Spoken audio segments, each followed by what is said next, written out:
Muy buenas tardes a todas y a todos y bienvenidos a la presentación de este libro. En primer lugar, me gustaría mostrar la gran satisfacción que tengo hoy de compartir mesa con dos mujeres, dos sanroqueñas a las que admiro y aprecio. En primer lugar, a mi derecha me acompaña Margarita García Díaz, arqueóloga e historiadora. Ha desempeñado su labor profesional fundamentalmente en la enseñanza y actualmente ella está inmersa en proyectos como este, proyectos de investigación relacionados con la memoria histórica y vinculada a la Casa de la Memoria La Sauceda, y es quien se ha encargado de coordinar este proyecto.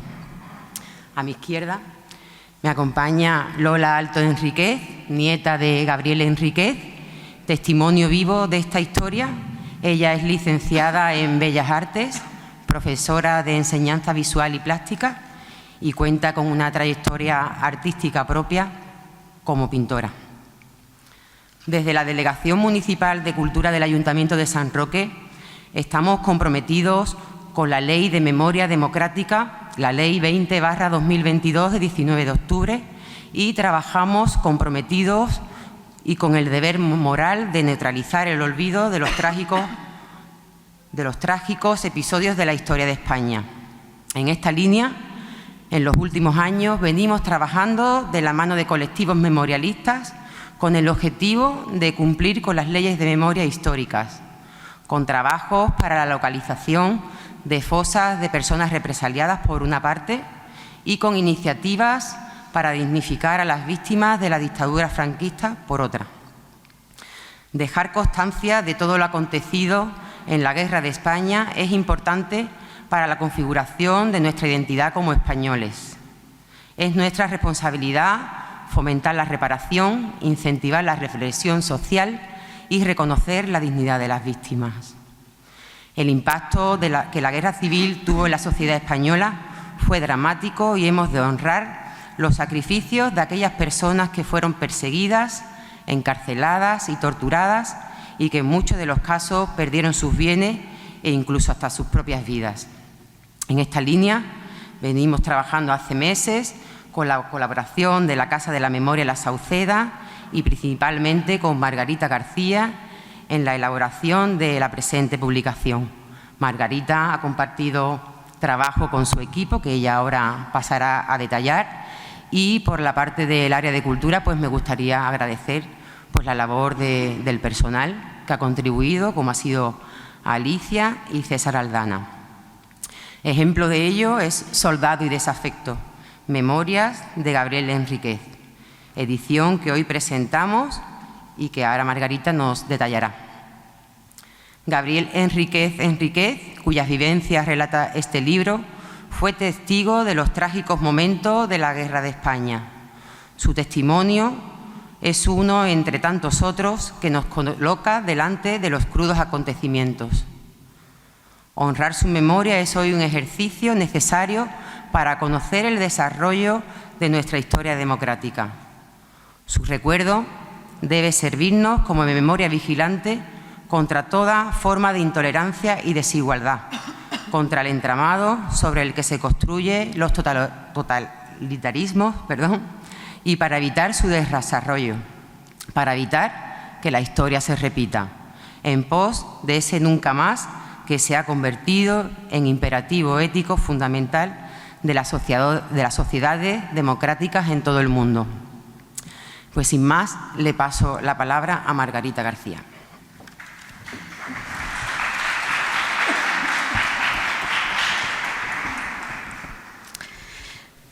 Muchísimas gracias, Ana, y muchísimas gracias y buenas tardes a todas y a todos por compartir este momento tan esperado, que esperamos que no defraude y que os vayáis con una buena idea y un buen recuerdo de esta actividad, ¿no? En primer lugar, yo quiero empezar con una obviedad, y es que, aunque no esté aquí sentado, pero el autor de lo que nosotros nos vamos a llevar hoy a casa es Gabriel Enríquez Enríquez. Es decir, que todos los demás que hemos trabajado, lo que hemos hecho ha sido de alguna manera organizar lo que él ya dejó hecho. Y como ha dicho Ana, realmente esto es el trabajo de un equipo y dos instituciones, la Casa de la Memoria y el Ayuntamiento de San Roque, ¿no? Las instituciones son absolutamente necesarias también para que estos proyectos salgan adelante. El principio de todo, al principio fue el caos, el principio de todo desde luego fue Lola Alto Enríquez, que se presentó a mí con una serie de materiales, un libro y otra serie de materiales, y que ella había visto de pequeña cómo su abuelo escribía, cómo su abuelo dibujaba, y entonces, bueno, pues a partir de ahí empezamos a pensar qué podíamos hacer. Lo estuvimos viendo en la Casa de la Memoria con el comité científico, y se formó un equipo que está integrado por Antonio Morales, por Fernando Sigler y por Elena Trujillo y yo misma. También nos ha echado una mano Juan Carrasco. Tengo que decir que la maquetación ha corrido toda a cargo de Fernando Sigler, ¿no? Pero también se nos han unido más gente, por supuesto siempre Lola, o sea, Lola siempre facilitando materiales, el diseño de las cubiertas, los diseños son de ella, y aportando ideas y dando información, porque también es que la información era muy necesaria. También se nos unió Arturo Marín, que ella lo metió en el ajo para que nos hiciera el mapa del recorrido de Gabriel. Y luego el apoyo del equipo del ayuntamiento ha sido unánime también, ¿no? O sea, desde Ana Ruiz, que ha dirigido la edición, César Aldana, Alicia Ramos, que han estado pendientes de infinidad de detalles relacionados también con la supervisión, con la impresión, etcétera. Y tampoco quiero dejar de acordarme de Diony Castilla, de Multimedia, que bueno, pues nos ha hecho también una serie de tareas necesarias, ¿no? Y bueno, pues lo que a mí me ha correspondido, pues básicamente es la fundamentación y la contextualización histórica.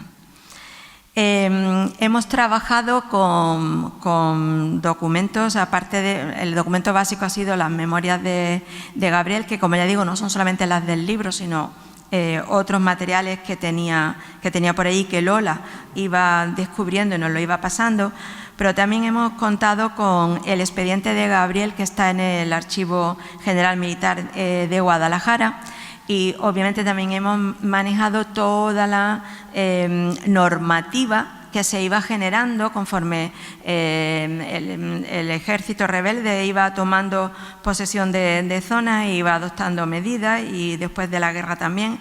Es decir, que hemos contado con todo ese material y desde luego con una bibliografía que la tendrán al final del libro. El libro lo hemos dividido en esta especie de contextualización histórica. Después tenemos transcrito el texto de Gabriel, porque Gabriel escribe con una letra preciosa, pero tal y como le suena. Ahora veremos un poco por qué. Y después ya hemos puesto la maravilla que son sus páginas, que están escritas y decoradas. Al final hemos puesto también algunos materiales complementarios, porque también Gabriel presenta, en su libro también incluye poemas, incluye canciones y otra serie de cosas, ¿no? Entonces, bueno, vamos a hacer un pequeño repaso.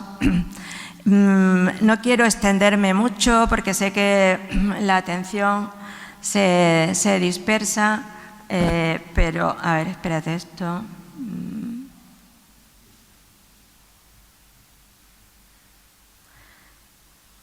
Y porque además Gabriel va a estar en muchísimos episodios.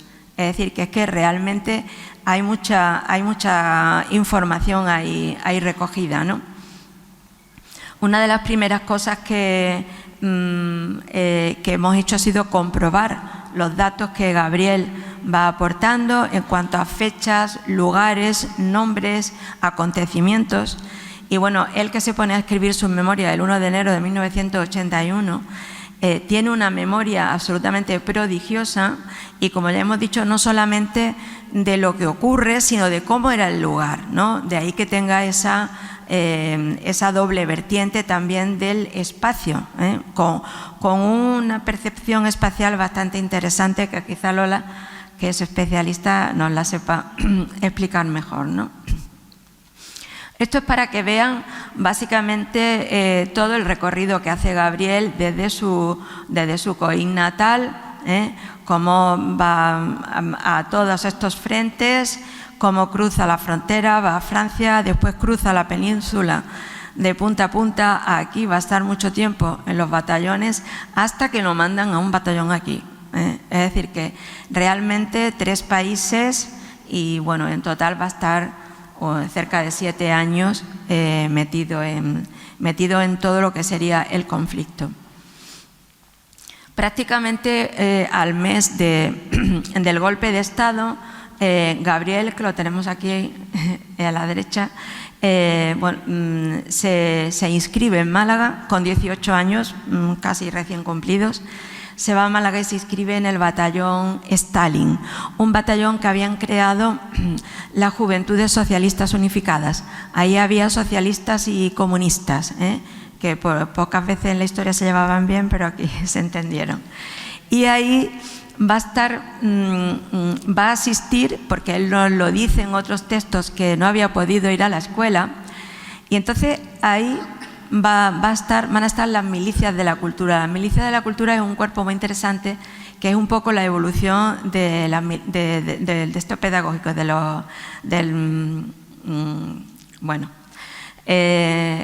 entonces en las milicias de la cultura se integraron infinidad de docentes que iban siendo depurados de la zona controlada por el franquismo, y ahí es donde aprende Gabriel a leer y a escribir. Por eso su letra va a ser muy clara. En realidad su letra es las misiones pedagógicas, perdón que no me salía la palabra. Aprende a leer y a escribir y aprende 4 cosillas relacionadas con el ejército. Y va a estar destinado a la zona de Zafarraya. La zona de Zafarraya, no sé si la conocen, ahí está el famoso boquete de Zafarraya, que es un paso estrecho. Y entonces venía un ejército italiano al mando del general Roata, que conocemos como il Corpo di Truppe Volontarie, que ellos mismos se autodenominaban Dio lo vuole, Dios lo quiere, es decir, habían venido aquí a conquistar Málaga porque así lo había querido Dios. Y entonces ahí está Gabriel intentando retenerlos en el boquete de Zafarraya. El ejército italiano viene muy preparado, con un tipo de armamento que no tenían los nuestros, y entonces, bueno, pues aguantan milagrosamente, se van un poco más hacia el sur y en el puente Don Manuel siguen resistiendo. Esta resistencia de este cuerpo en el que está integrado, de esta Juventudes Socialistas Unificadas del batallón Stalin, va a permitir que ese día y pico, 2 días más o menos que aguanten, toda la población de todas las pueblecitos y todas las aldeas de la zona de la Sarquía puedan salir, organizarse y salir huyendo. Es decir, que en realidad, bueno, pues tuvo un efecto importante. ¿A dónde va toda esta población? Pues ya lo sabemos, se van a Almería, ¿no? El ejército italiano venía para concentrarse en la toma de Granada, junto con otras columnas que venían por otras zonas, y la población huye, y Gabriel se va a unir con la población en Torre del Mar, ¿no? Porque es la vía natural. En Málaga han ido llegando miles, incontables, creo que nunca sabremos realmente la cifra. Para la huida se calcula en torno a las 350.000 personas. Y ahí han ido llegando gente de aquí, de nuestra zona, del campo de Gibraltar, de la Sierra de Cádiz, de la Serranía de Ronda, de todos los pueblos del oeste de Málaga, y empiezan esa carrera. Una carrera porque por tierra los va persiguiendo Roata con su Corpo di Truppe Volontarie, y a ellos se les van a unir ataques desde el aire, aviación de la sublevada aviación italiana también, aviación alemana, y 3 cruceros que se habían sublevado también, el Canarias, el Baleares y el Almirante Cervera, ¿no? Estas son las cosas que después nos hacen a nosotros, por ejemplo, insistir muchísimo en que no exista una calle que se llame Crucero Canarias, por ejemplo, como existe en Madrid, ¿no? Y toda esta maniobra en realidad es como, bueno, aquí es como lo ve Gabriel, ¿no? Todo es como una especie de campo, como laboratorio, porque realmente también cuando nosotros optamos por decir guerra de España y no guerra civil, es porque en realidad en puridad no fue una guerra civil. Aquí vinieron las 2 grandes potencias europeas, que era la Alemania de Hitler y la Italia de Mussolini. ¿Y qué es lo que estaban haciendo? Pues básicamente, aparte de apoyar a los rebeldes nuestros, estaban probando tácticas de guerra, estaban probando armamento, estaban probando maniobras. España se convirtió en el gran campo de pruebas para lo que después harían en la Segunda Guerra Mundial. Como por ejemplo los bombardeos indiscriminados sobre ciudades y sobre población civil, ¿no? Nosotros aquí, nuestra Casa de la Memoria se llama La Sauceda, precisamente porque La Sauceda fue bombardeada entre el 31 de octubre y el 1 de noviembre del 36. Después toda la gente huyendo que iba a Málaga fueron bombardeados también. Y como ya sabéis, en abril del 37 pues fue bombardeada Guernica, que es la que ha pasado a la historia porque bueno, pues hubo alguien de la categoría de Picasso para que dejara constancia. Bien, así es como veía el episodio. Este es al que más tiempo dedica, más espacio dedica Gabriel. Es decir, estaba totalmente conmocionado de lo que pasaba allí. Y él pues nos pinta a los buques de guerra y a los aviones y a toda esta gente. Va a llegar a Almería y una vez que llega a Almería se repone un poco, va a quedar encuadrado en lo que se llamó la 52 Brigada Mixta. Las brigadas mixtas fueron el elemento básico del ejército gubernamental, y eran mixtas porque llevaban fuerzas de caballería, llevaban fuerzas de artillería y llevaban fuerzas de infantería, de tal manera que eran unos cuerpos hipotéticamente como muy, o sea, que tenían muchas posibilidades de movimiento y de operación, ¿no? Y lo van a enviar a Pozo Blanco. Pozo Blanco va a haber una batalla, que en realidad no va a ser una batalla, va a ser toda una serie de enfrentamientos, y nos habla de qué pasa por el asedio al santuario de la Virgen de la Cabeza. No me voy a detener aquí, pero es un episodio bastante interesante. Gabriel pasó por ahí, ¿no? Y en la batalla de Pozo Blanco, como veis, desde marzo hasta ya bastante avanzado abril, fue esta batalla de Pozo Blanco, que he encontrado este mapita, que es un mapita italiano. Como podéis ver, es toda una zona muy amplia la que se está combatiendo. Gabriel nos habla de la Chimorra, nos habla de Pozo Blanco, que lo llama Pozo Negro, nos habla de toda esta zona, ¿no? Y en realidad el movimiento aquí se trataba de el ejército gubernamental, lo que quería era detener ahí al ejército que iba subiendo por Extremadura y que quería avanzar hacia el este, también por el norte de la provincia de Córdoba, sobre todo, ¿no? También van a ir avanzando, van a llegar incluso a las zonas ya de Extremadura. Lo mismo aquí, Gabriel habla de Cabeza de Buey, de Benalcázar, en Encinazo, en Hinojosa del Duque. En toda esta zona está aquí Gabriel batallando y nos lo narra de forma cruda, como era aquello. Ahí, por ejemplo, se va a encontrar con un elemento nuevo como va a ser la guerra de trincheras, ¿eh? Es decir que, claro, son distintas maniobras a las que se le va dando respuesta, ¿no? Y cae enfermo, se va al hospital de Pozo Blanco y lo operan de apendicitis. Tiene una recuperación, etcétera, se va con un amigo y decide, en vez de incorporarse otra vez a la 52 Brigada Mixta, decide cambiar de cuerpo y se va a incorporar, se va a ir a Gerona. O sea, él se va al gobierno militar de Jaén y allí se presenta y se va a integrar en la DECA. La DECA es un arma nueva que acaba de crear la República, es para la defensa antiaérea.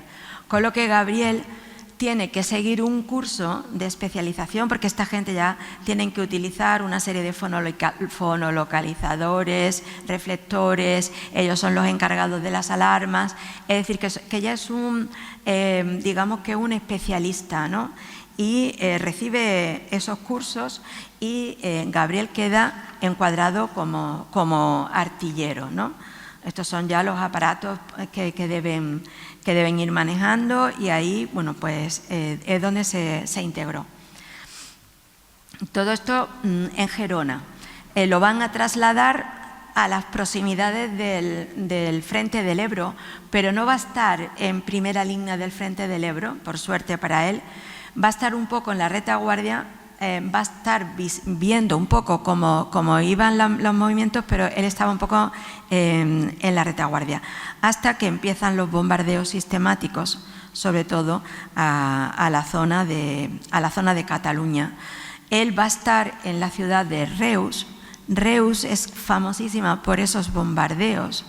Aquí en esta imagen que les traigo, habilitaron sótanos y este tipo de bodeguillas y cosas que había en las casas y cubrían con grandes acumulaciones de tierra para impedir un poco el efecto de las bombas, ¿no?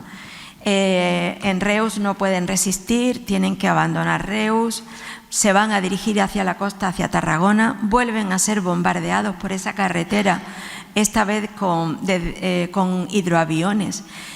Para el ejército rebelde fue fundamental el control de Mallorca desde el primer momento, porque allí se levantó Godet, ¿no? Y fue una base especial porque desde allí además estaba tiro de piedra de los italianos y de los alemanes, y desde ahí hicieron muchísimo daño los rebeldes con sus aliados, ¿no? Y los bombardeos sobre Cataluña fueron intensivos y fueron sucesivos. Los bombardeos de Barcelona, bombardeando hospitales. Es decir, estamos hablando de cosas que hoy en día las vemos cuando vemos Gaza, cuando vemos cualquier otro tipo de cosas, porque ya sabéis que básicamente seguimos haciendo las mismas maldades que llevamos haciendo desde hace bastante tiempo.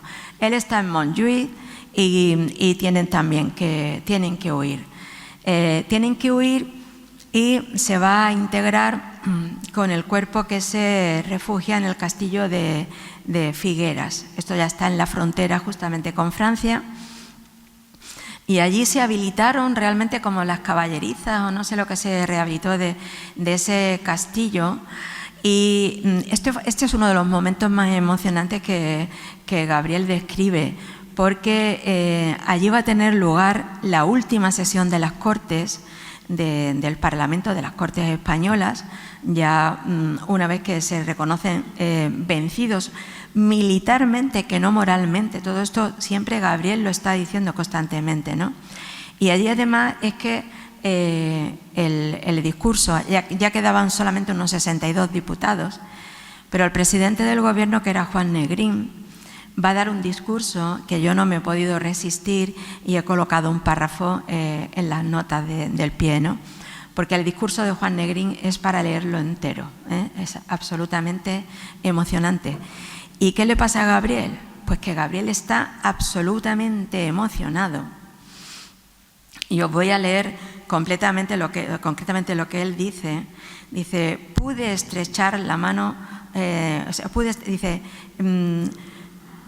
allí se patentizó la derrota militar que no la moral, ¿no? Dice, fue la oportunidad de que por pura casualidad pude recibir la mano del doctor Negrín, de la Pasionaria, de José Díaz, de Wenceslao Carrillo, de Margarita Nelken, del general Rojo, de Indalecio Prieto, de Fernando de los Ríos, de Casares Quiroga, del teniente coronel Modesto. O sea, la emoción al borde, porque son las personas que están defendiendo lo que queda, ¿no?, de la España legal, y él lo vive allí con ellos. Así que, bueno, está triste, pero no está totalmente rendido y además está muy emocionado. Va a pasar a Francia y pasa por Le Perthus y llega al fuente de Bellegarde. Este es un fuente en la pura frontera, ¿no?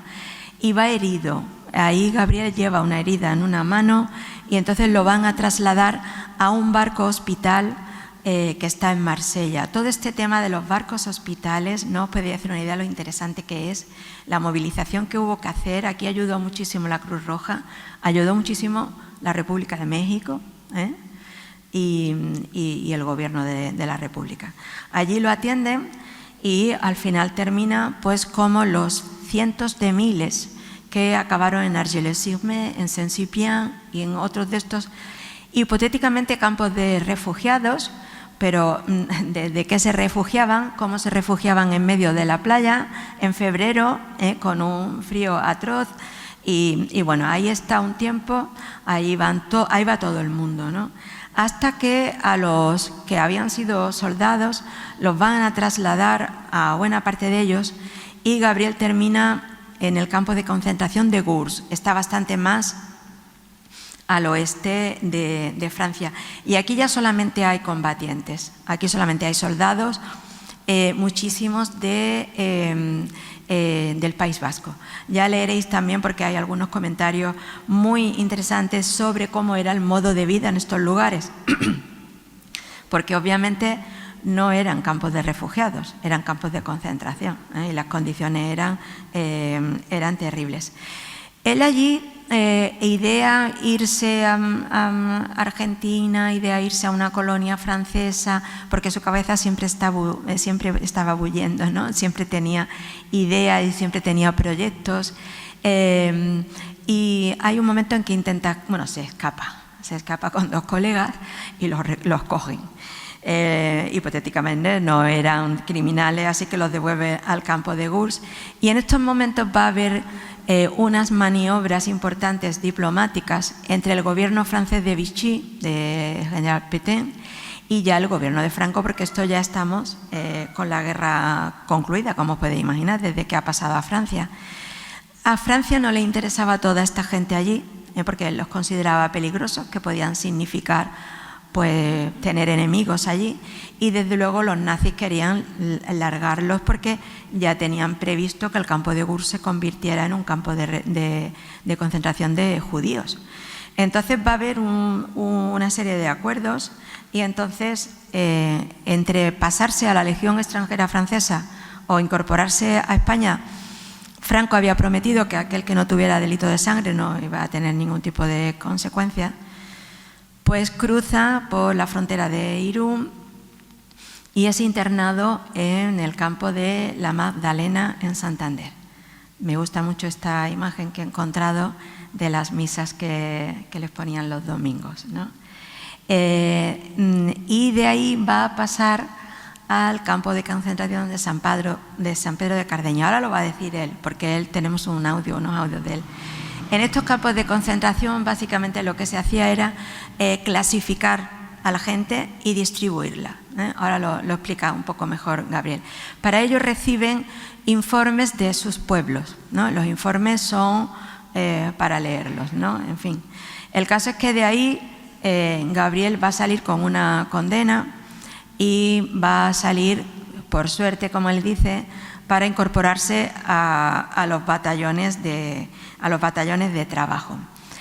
¿Qué es esto de los batallones de trabajo? Bueno, pues en 1938 el nuevo régimen ya de España había creado esta figura, la de la redención de penas por el trabajo, que básicamente lo que consistía era, por un lado, continuar, ¿no?, la persecución, ¿no?, de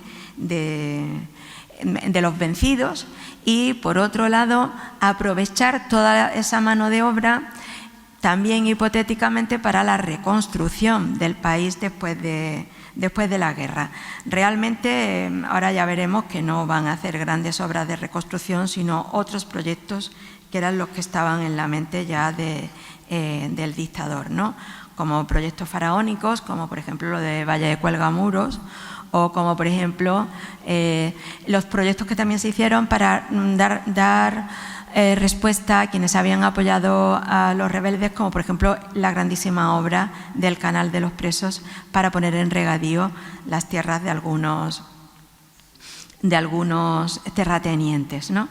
Va a llegar al puerto de Santa María, lo llevan andando hasta el campo de concentración de Rota, y desde ahí tenemos su media afiliación, que es muy chula porque nos lo describe cómo era físicamente, aunque tenemos sus fotos, ¿no? Y de ahí va a ser desplazado al campo de Gibraltar. ¿Y qué hacen en el campo de Gibraltar? Bueno, en el campo de Gibraltar va a haber una concentración que está calculada en torno a 35.000 de estos prisioneros. Se les va a llamar de distintas maneras: soldados penados, soldados trabajadores, batallones de prisioneros, de distintas maneras. Y lo que tiene en la cabeza Franco para todo este despliegue tremendo es la construcción de la muralla, lo que se ha venido a llamar la muralla del Estrecho. Esto ya les digo que nos lo venden como que era para defendernos de un hipotético ataque de los aliados desde Gibraltar. Pero las evidencias que tenemos, aparte de unas cartas de Franco con Hitler, es que aquí los únicos que bombardearon fueron los italianos, y que como Gibraltar y la línea están tan cerca, la línea también se llevó unas cuantas bombas. La otra evidencia que tenemos es que Gibraltar evacuó prácticamente a toda su población, dejando solamente a los hombres jóvenes ahí, o los atentados que hubo contra el jefe de la resistencia polaca, etc.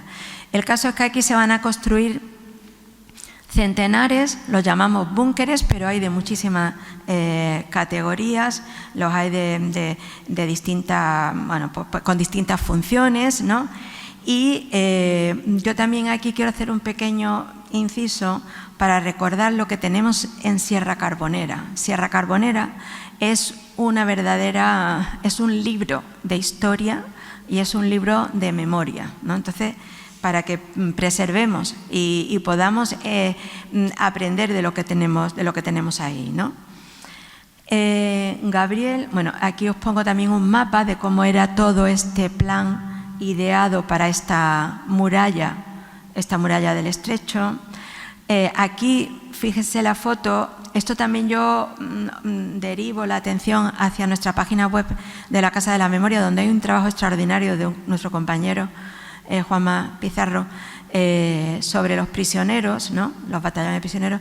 Fíjense todo lo que tienen que hacer para montar unos cañones, este es en Punta Paloma, ¿no? Y entonces, bueno, pues utilizaban a todos estos soldados como mano de obra. Lo van a licenciar en octubre de 1940, pero al poco tiempo vuelve a ser llamado a filas, lo que se ha conocido como la mili de Franco, porque a estos jóvenes no se les reconoce que hayan hecho un servicio militar, aunque estemos ya, o sea, él estaba desde el 36, llevaba ya más de 4 años. Entonces tiene que volver otra vez al ejército, vuelve a incorporarse de nuevo a los batallones de prisioneros, ahora él nos los va a explicar por qué, y de aquí lo van a pasar a Marruecos. España conservaba en aquellos años todavía los territorios del antiguo protectorado español en Marruecos.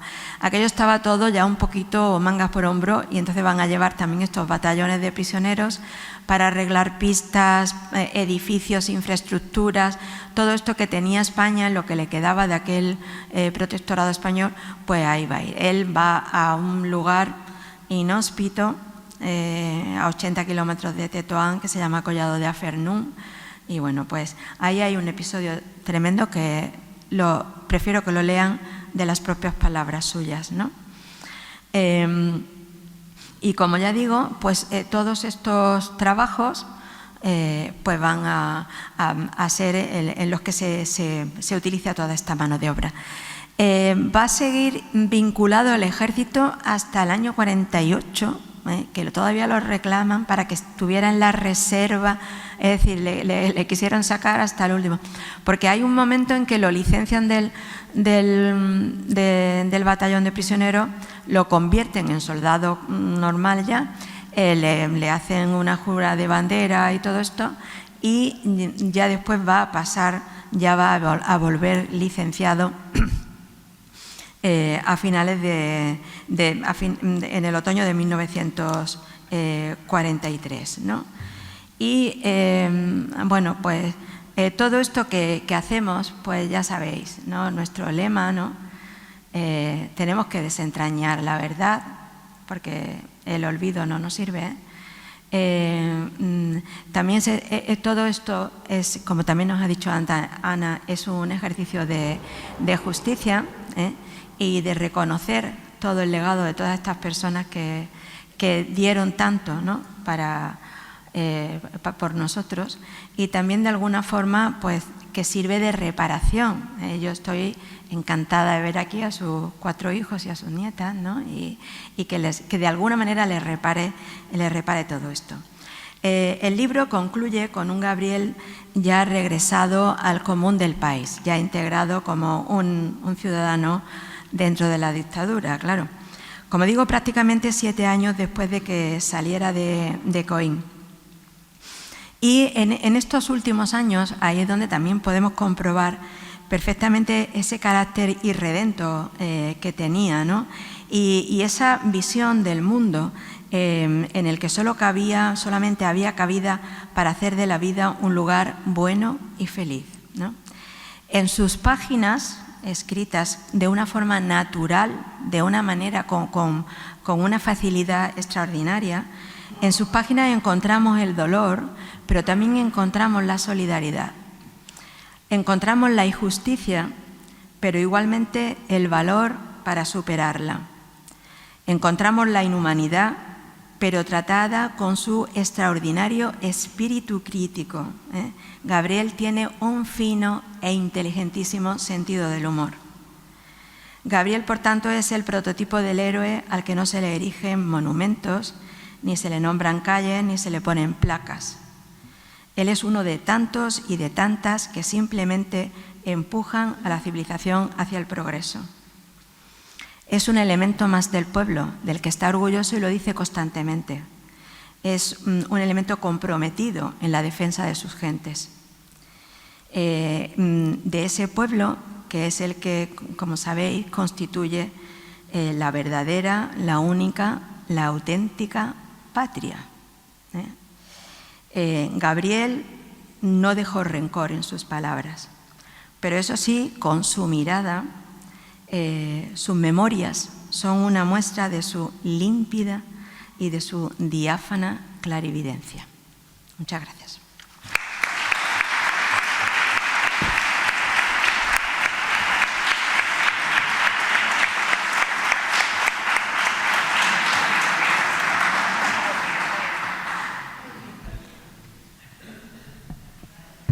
Nos trasladaban a Buri, al campo de concentración de San Pedro de Cardeña, de San Pedro de Cardeña. Allí nos concentramos una cantidad de hombres esperando de que nos lleguen los informes para jugarnos la causa de libertad, prisión o fusilamiento.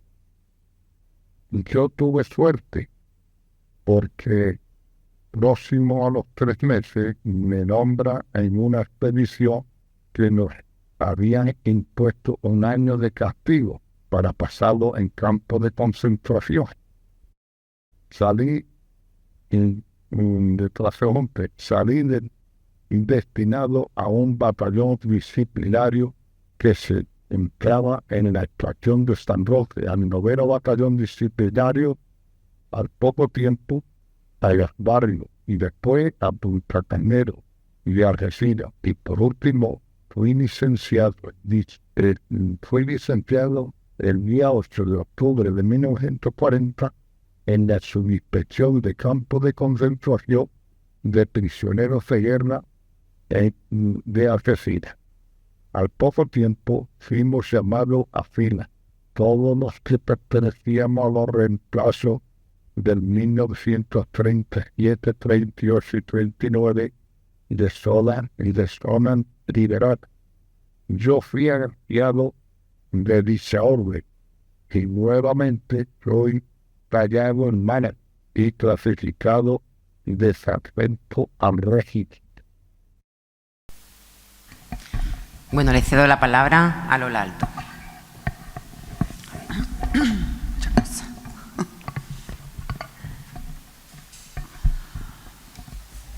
Buenas tardes. Hoy es un día muy especial para mí y para toda mi familia por presentar las memorias de mi abuelo Gabriel, un hombre que con apenas 18 años vivió de lleno los años más duros de nuestra historia, la Guerra de España, como bien ha explicado Margarita. Desde su pueblo Coín, Málaga, se alistó voluntario en el bando republicano en el conocido Batallón Stalin. A lo largo de aquella guerra recorrió toda España, conoció la dureza de las batallas y posteriormente de los campos de concentración. Sobrevivió a todo aquello con fortaleza y una dignidad admirable. Mi abuelo no fue un combatiente, fue un hombre inteligente, trabajador y lleno de recursos. Aprendió a escribir durante la guerra y con ese mismo empeño que puso en sobrevivir, dedicó sus últimos años a dejar por escrito todo lo que había vivido, para que no se olvidara. Yo crecí con él. Desde que nací, viví a su lado, en su casa, en su mesa, escuchando sus historias, viéndolo recortar noticias y dibujar chumberas mientras llenaba cuadernos con sus memorias.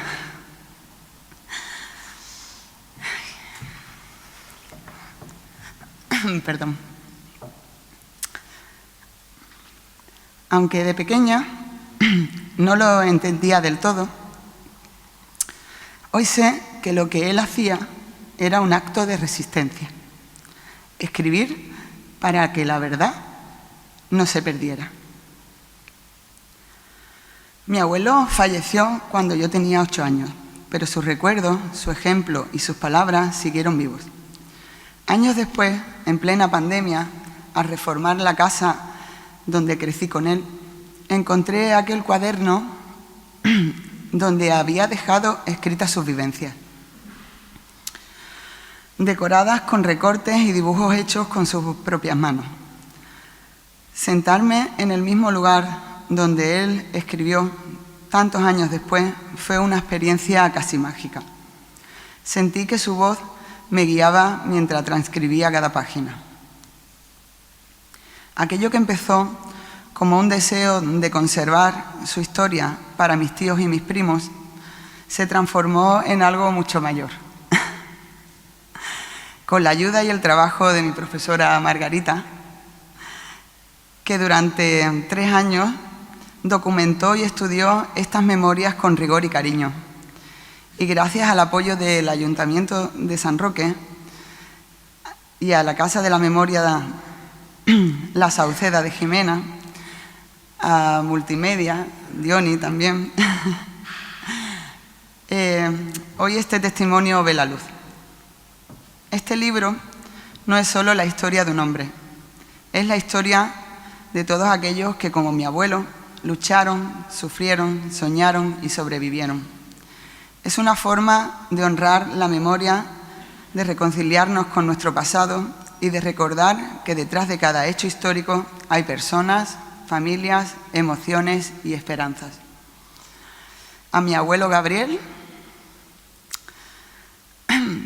perdón, que me enseñó el valor de la dignidad, de la lealtad, la constancia y el amor.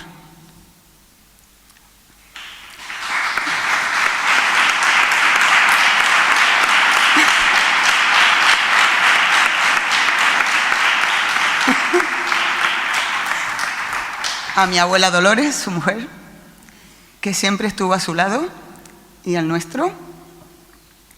Y a todos los que creen que recordar es también una forma de vivir. Muchas gracias a todos.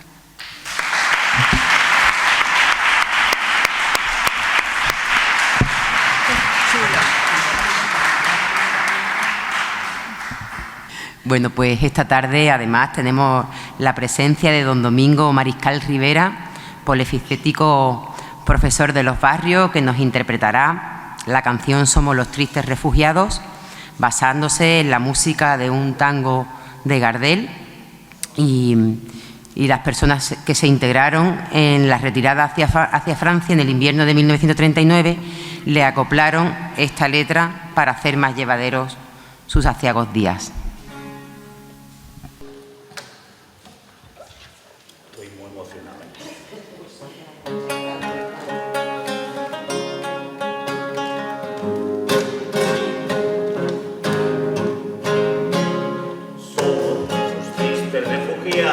A este campo llegado, después de tanto andar, hemos cruzado la frontera a pie por carretera, con nuestro agua, mantas, bancos y maletas, 2 latas de conserva y algo de humor. Es lo que hemos podido salvar después de tanto luchar contra el facio invasor. Y en la playa de Argeles y Uned nos fueron a meter para no comer. Y pensar que hace 3 años España entera era una nación feliz, libre y obrera. Daban la comida, no digamos la bebida, el tabaco y el parné. Muchas diversiones, la paz en los corazones y mujeres a granel. Y hoy que ni cagar poder,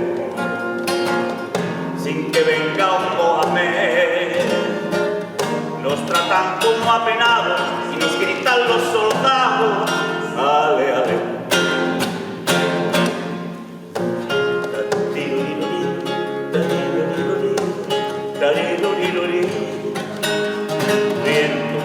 Bolas incompletas, ladrones de maletas, arena y mal olor.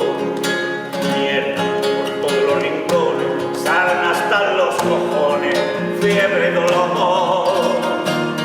Y alambradas para tropezar, de noche al caminar, buscando tu chalet.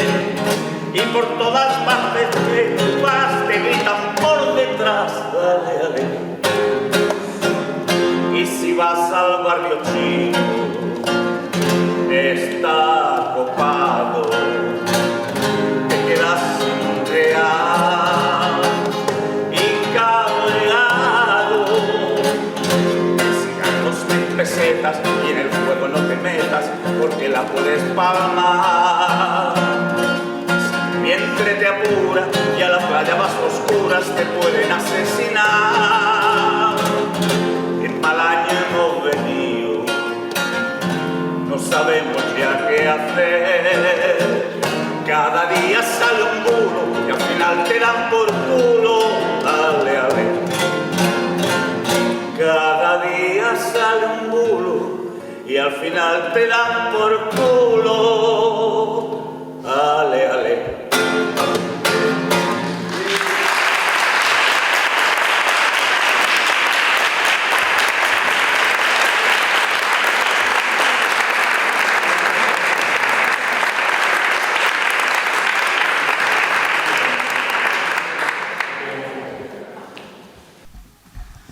Vamos a abrir unos minutitos para preguntas, por si existe alguien, bueno, alguna pregunta, alguna aclaración que Margarita puedes hacerle. No, Margarita, o la familia. O la familia.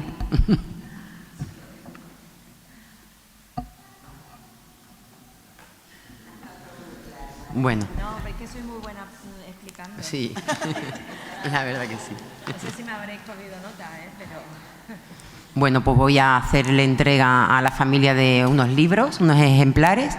Nos vamos a hacer una foto de familia y posteriormente pues repartiremos todos los libros que tenemos pues para todos los asistentes. Así que muchísimas gracias por vuestra asistencia y bueno, espero que os guste el trabajo que hemos realizado. Muchas gracias.